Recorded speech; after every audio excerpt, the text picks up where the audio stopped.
Everyone, नमस्ते। आपने देखा होगा इंडसइंड बैंक के शेयर्स गिरे bye 27% on 11th March.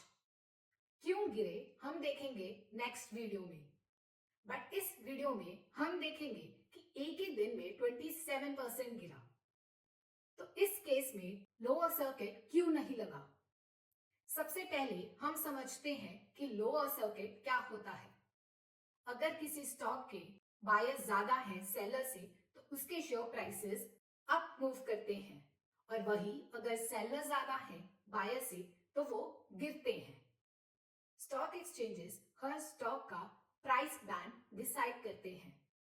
Price band suppose 5% है, इसका मतलब वो स्टॉक 5% अप मूव कर सकता है इन अ डे, और वही स्टॉक 5% नीचे मूव कर सकता है इन अ डे।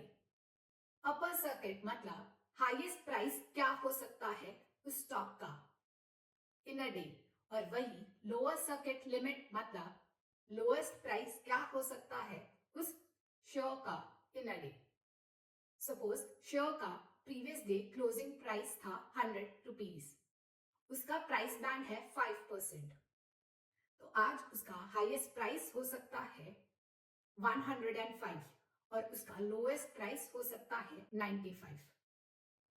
स्टॉक एक्सचेंजेस ये प्राइस बैंड इसलिए डिसाइड करते हैं ताकि उस शेयर में एक्सट्रीम वोलेटिलिटी ना हो। अगर प्राइस बैंड ना हो तो वो कितना भी ऊपर या कितना भी नीचे जा सकता है। उसमें स्पेकुलेशन ज्यादा होगी, मैनिपुलेशन के चांसेस होंगे। लॉस किसको होगा? इन्वेस्टर्स को।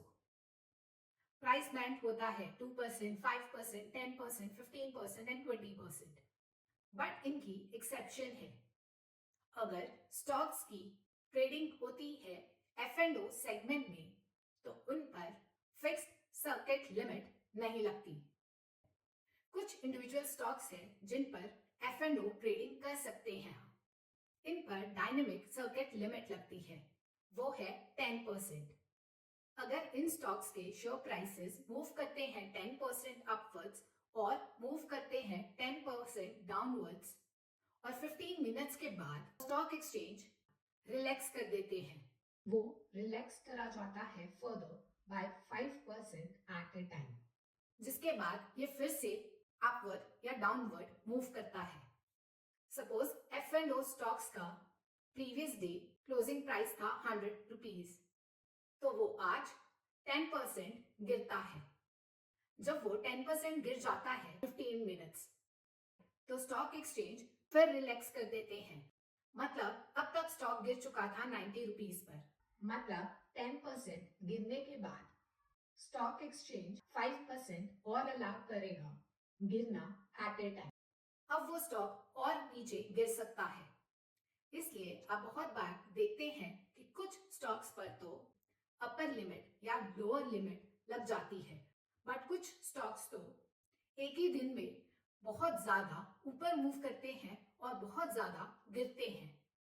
इसलिए इंडसइंड बैंक गिर पाया 27% इन अ डे, क्योंकि आप इस स्टॉक की ट्रेडिंग कर सकते हैं F&O सेगमेंट में।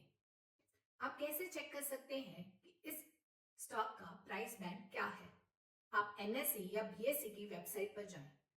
अगर आप NSE की वेबसाइट पर जाते हैं तो आपको शो हो रहा होगा lower circuit limit, upper circuit limit and price band.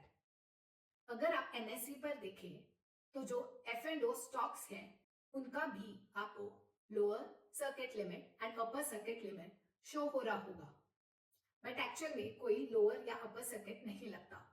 जब ये स्टॉक्स इन प्राइसेस को हिट करते हैं, उसके बाद स्टॉक एक्सचेंज रिलैक्स कर देते हैं।